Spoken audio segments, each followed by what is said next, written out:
Hi, the executives of the industry. Thank you very much for being there on the other side of the screen. This is our third interview, or fourth interview, I guess, the fourth edition of our cycle. It's called G&M 101. It's a close interview to talk about the person and the executive at the same time to discuss main issues of the industry. In this interview, we will be talking about Malta gaming industry, the regulations, and about a company in particular that is working a lot to mix and to connect European companies to Latin American regulations and countries and iGaming in particular. So we have with us Michael Muscat, his partner at iGamingColombia.com, and he will be sharing his experience and his knowledge on the industry with us. Thank you very much. Good afternoon, good morning, Michael. Hi. Thank you for giving me the opportunity. We're here to discuss a bit about how I ended up in Bogota, together with how we're trying to bridge the Latin American markets with the European markets, and how we can help attract business from Europe to come into the regulated markets on this side of the world. So let's start talking a bit about your life. You were born in Malta? I was actually born in the UK, but I'm Maltese, and I was raised in Malta. My parents are Maltese, and I lived in Malta since I was 2 years old. Well, Malta is an enchanting country. We've been there for the first time last year. And what can you share about your main memories about your childhood, your upbringings, the ways your family raised you, the values they share with you? Well, Malta is a very small place and a very sunny place. So we had the island type of upbringing with long summers. Spend most of my time, most of my summers at the beach with my friends. It's a very, very small community. So I think even in industry, everybody knows each other and everybody helps each other out. And I think growing up there was generally quite pleasant.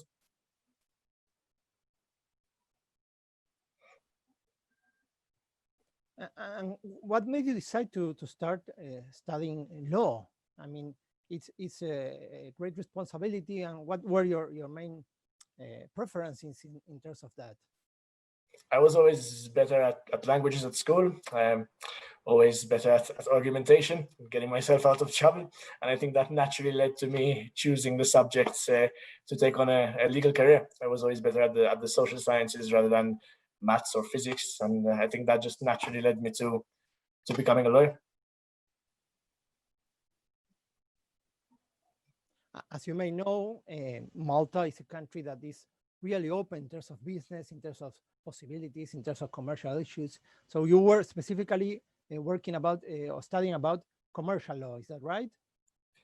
Well, the law course itself, while studying, is long and quite holistic. So I spent 6 years studying generally different areas of the law. I practiced in court for 2 years, and that kind of gave me the foundational elements to practice. But I found myself mostly drawn towards commercial law, and I worked in commercial law firms and also in a bank for a while. And whilst working in commercial law firms, the whole iGaming boom started in Malta, and I gained exposure working on the advisory side with operators and software providers.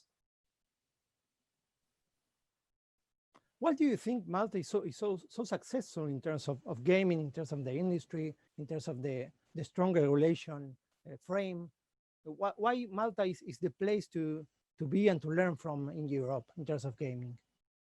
I think generally Malta has always tried to be a hub, starting with shipping and even going back hundreds of years. Malta has always been a port of call, and I think governments over the years have really tried to maximize that by creating attractive laws to attract foreign direct investment into the country, because we're not a country that has much land or natural resources, so services have always been our main selling point. And I think in order to keep up with the rest of Europe and grow economically, the government has always been quite friendly to attract foreign direct investment, online gaming being a big part of that.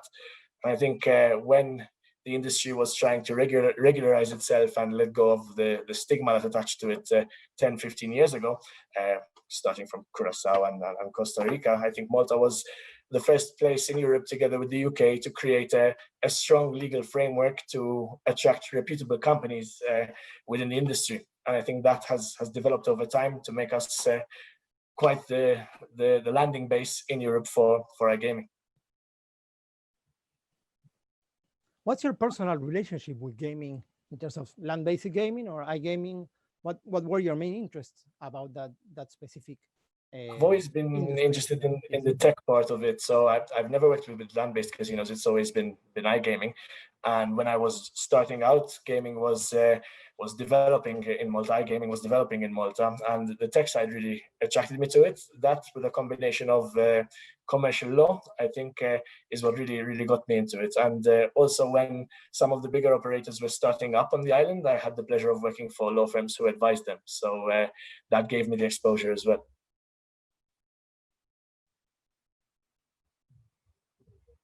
You know, some time ago, I think 4 or 5 years ago, Malta Gaming Authority chief office, he came to Argentina and gave a conference. It was very interesting. He spoke a lot about all the work MGA was doing there, all the regulatory issues, and how could we learn, we in Latin America, about their work. What was your first approach to Latin American gaming? Well, I came to Latin America the first time just purely recreationally. A friend of mine was backpacking through South America and sending me loads of pictures while I was sitting in the office. So got very jealous, booked a ticket and went to meet her in Mexico. From there, I met another lawyer, Ingrid Alvarado, who's my business partner as well. And we were always trying to kind of stay in contact, bridge the gap between our two jurisdictions. And then suddenly Colombia regulated the iGaming market. And with Malta being a hub for this in Europe and being quite advanced in this in Europe, we said, well, there are loads of operators and providers who are looking for new markets. Let's see how we can bring them across the sea. And that's where it started. Then, funnily enough, I was on a recreational trip to Colombia to see Ingrid, and one of my clients happened to be passing through Bogota airport, and I received a text saying, "I'm in Bogota, where are you?" I had no idea why he was there, and I happened to be leaving. So I asked him, "Well, what are you doing in Bogota?" And he said, "Well, we're here with an operator. It was one of the bigger Italian operators, to see about licensing in Colombia." Straight away, I found Ingrid. I said, "You've got to sit down with him. You've got to see what his needs are, and if we can service the company." And from there, everything started. That was in 2017 or 2018? That was at the end of 16. Oh, so it was at the end of 16, beginning of 17. Yeah. Previous to the regulation itself. Yeah, it was when the regulation was being drafted, and there was rumors coming out that the country was about to open up for iGaming. So when did you precisely started with iGaming Colombia.com, your company, where you're a partner there? iGaming Colombia now is 2 years old, I would say. So we started obviously both as sole practitioners, servicing clients, and then we branded everything and structured everything 2 years ago. Could you please describe to all the executives that are watching this interview, main services and how you have been working with iGamingColombia.com so far since then? Sure. Our background is predominantly legal. So we help with licensing and compliance mostly. However, our partners at Altronic work very closely with us, and they focus on the commercial side. So market studies, numbers, whether any mergers or acquisitions are to take place, they take on the full commercial role. So together we're able to offer a holistic approach and a market entry point to Latin America. It could be Colombia on the regulated side, or if operators are interested in going into different markets, even markets which are not yet regulated, we provide structured advice as well as commercial advice as to how to do that.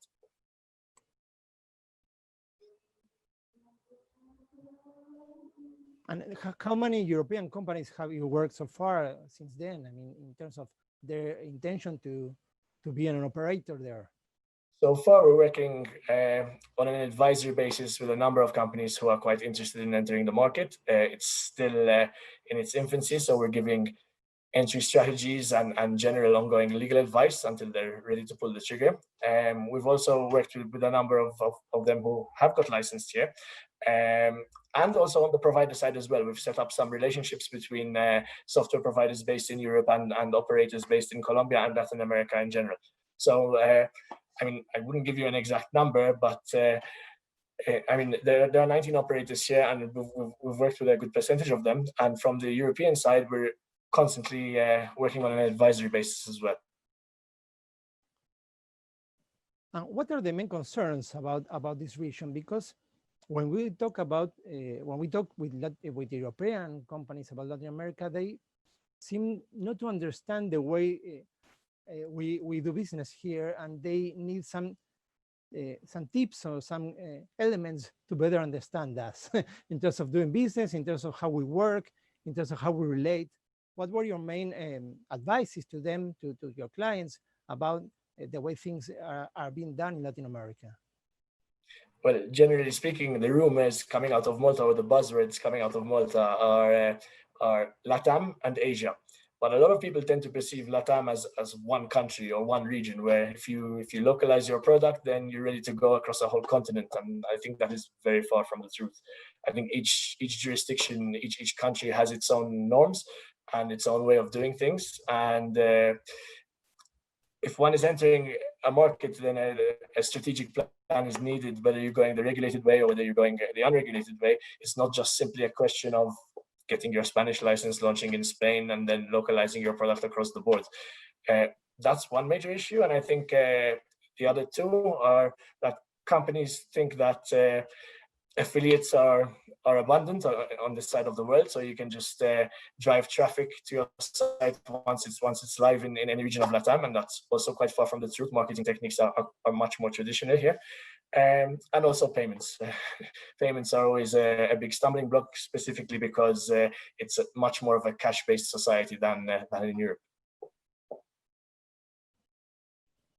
Taking a look back to the 3 years that the iGaming Colombian market has been working, what is your analysis in terms of how the Coljuegos, the regulator, has been working, about the development of the market, the business possibilities? What's your opinion on the evolution of the market? I think the regulation itself is as closest to a European model as you can get in Latin America. And I think that deserves a lot of praise, because it really is an open licensing regime. Whereas if you compare to certain regions in Argentina, for example, it looks more like a tender process. One thing I would change is the access to market costs, because in general, licensing costs in Colombia are quite high. You can tell that the intention of the regulator here is to keep the smaller fish out and to attract more of the bigger players, and also to protect its own market. However, if you compare to Malta, Malta makes it very easy to set up, as long as you're compliant, obviously. However, the laws are aimed at attracting business rather than gatekeeping. And I think a lot of operators take the time to consider jumping into the market just because it's quite expensive and the fixed costs are quite high. So that is one thing I would tweak. But from a regulatory perspective, I think it's very similar to the regulation in Malta and the regulation in the UK. And I think that is to be praised. As you may know, in Latin America, players are specifically focused in sports betting. And some people think that in Latin America, it's only about sports betting. But what we have learned from this COVID situation is that there are more verticals to know about and more verticals to regularize. And Colombia, I think, has advanced with that in terms of live casino, in terms of lottery online. What do you think about these recent directives, these recent processes that Colombian regulator is trying to advance with, about new possibilities and new verticals of gaming? I think COVID, despite all its negativity, was a good driver for innovation within the industry, especially because profits from gaming tax in Colombia go towards the health system. So it was really time for the regulator to think, okay, if our sports books are closed, if there are no sports, then we need to regulate for new products. I think it's been being lobbied for a while. However, COVID was the real driver to push the law across the finish line. And now we're seeing the introduction of live casino, the liberalization of online lottery. We're still waiting for the technical requirements, so we're still yet to see what Coljuegos is really going to put on paper with regards to this. But the fact that new verticals are being introduced shows great development for the market. And yep, we're seeing a lot of interest from Europe in this as well. What do you think we still have to learn in Latin America about how Malta is working in terms of regulation, how MGA is working? What elements should we have to include and to consider to improve, to evolve in terms of iGaming regulation?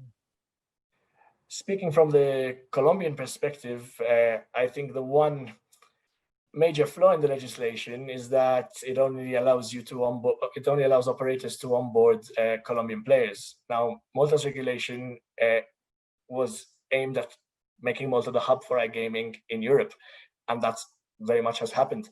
I think Colombia had a chance to be the hub for iGaming in Latin America by allowing offshore players to access sites. However, that's not the case. So I think the next country to legislate should really allow players from all across different regions, because that will enable the market in general to explode.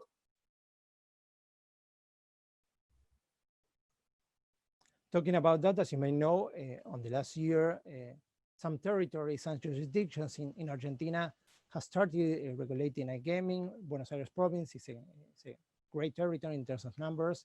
Buenos Aires City too.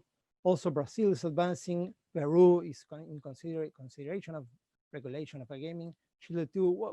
What do you think is going to happen with those territories on the next year, maybe, in terms of, do you think they will be able to approve regulation? Do you think they are taking Colombia as an example to their own regulations?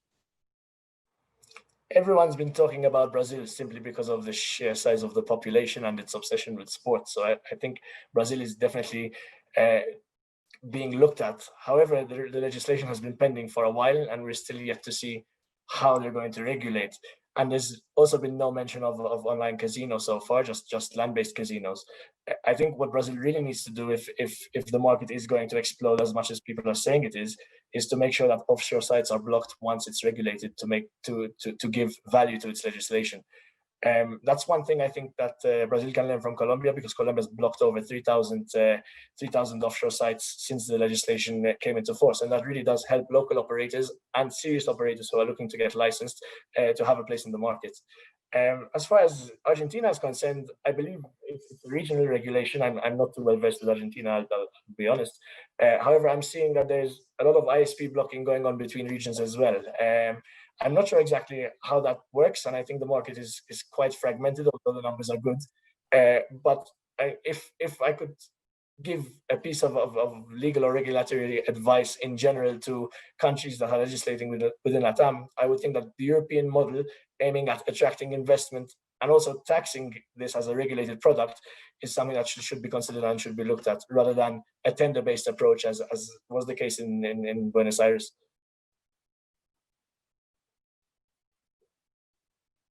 Well, hopefully we all have to learn from Malta and also from Colombia. On the last week, we made a webinar specifically focused on Colombia regulation, Colombian gaming, and trying to take that market as an example for the rest of Latin American countries. Of course, each country, as you may know, you have said that, each country has their own culture, their own habits, their own ways of playing. I mean, players have different interests. So I think one important challenge for your company, if you try to, if you decide to expand to other countries with your services, is try to explain European companies that, as you said, each and every country in Latin America has its own particularities, you know? Yep, that's understood. And I really believe that the three pillars are the localization of product, marketing efforts, which differ from region to region in Latin America, and then the main part of it all, payments, which also differ greatly between each region as well. So just to finish with this interview, and of course, thanking you again for your time, for sharing this information and your experience. And what are your plans for the future in terms of iGamingColombia.com? Are you going to extend, of course, your work in Colombia, but are you planning also to see what's going to happen in the rest of Latin American countries to offer your services there? What are your plans for the next year or for the next year and a half? Well, we just opened our small office here in Bogota, and things are going well. Obviously, we're working remotely at the moment because of the situation. However, we're also very interested in what's going to happen in Brazil, and our friends from Malta Sigma are also going to be having events there. So we're watching that market very closely. We have some good connections in Peru, and we're also giving advisory services there. And we're also very eagerly waiting to see what future developments are going to happen in Argentina. So I think those are the 4 jurisdictions that we're really focused on. Colombia, obviously, being the first European-style regulated market, and obviously us having a presence here, that's our forte. However, we're not ruling out other regions, and there are some plans for further expansion, especially with regards to Brazil and Peru. Do you think that in the future, maybe in the next year, we will see more talking about the experience we have during this COVID with other verticals? I'm trying to insist with this because we are not only talking about sports betting regulation in terms of gaming, but other verticals. We have virtual gaming, we have live casino, we have esports too. That is a great possibility. So do you think these verticals are going to be more considered in the next year in terms of regulation of iGaming in general? Well, we're definitely seeing that in Colombia. I think it also really depends on the consumer. For governments to regulate a product, it's got to be consumed, and 80-something% of the market is still predominantly sports. So I really think it's time for innovation. It's time for operators to come and promote different products in order for regulators to wake up and say, listen, iGaming is not simply just betting on football, but there's a whole spectrum here. And if one looks at Europe now and different types of products on the market, like and different types of gamification that we're seeing, even within the sports book and esports sector, you can see that it's not simply just betting on a football team, but there's a whole world of technology and innovation out there, and it should be exploited both by operators, governments, as well as the consumer. So thank you very much, Michael Muscat, partner of iGamingColombia.com, for your experience, for taking into account this market, for helping European companies and Latin American companies to make a bridge within them and to help them both to make business. And hopefully, and I wish personally that your company keeps progressing, keeps doing business in this region for a long time. Thank you very much. It's been my pleasure. Thank you for the opportunity.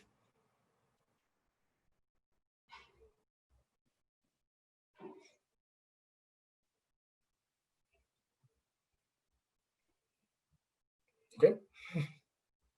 Pablo?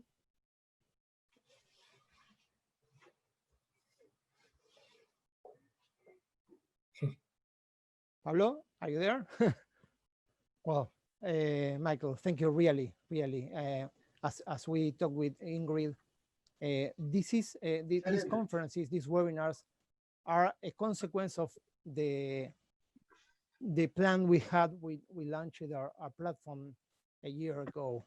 We wanted to change things, change the way of how media was covering the industry. Yep. In the sense of trying to include more information in terms of educational information, academic information. That's why we created the experts of the industry section in our platform, to have an open space like this for experts of different parts of the industry, in terms of marketing, in terms of iGaming, in terms of regulation, in terms of different issues of the industry, different angles where we can cover the gaming industry. We opened that space, and then we decided we organized first. We had planned to organize physical events in Latin America during this year. Well, we had to cancel those plans because of COVID, but we immediately created a virtual space where we included all the information that we shared in the platform, written information, in a conversational information too, to educate the industry because we think that that's the correct approach, not only to reproduce PRs or to reproduce information that companies send us. We want to innovate, we want to take a step further and to share information, to connect people. We are a media just to connect operators, regulators, certificators, companies like yours that are in the legal area.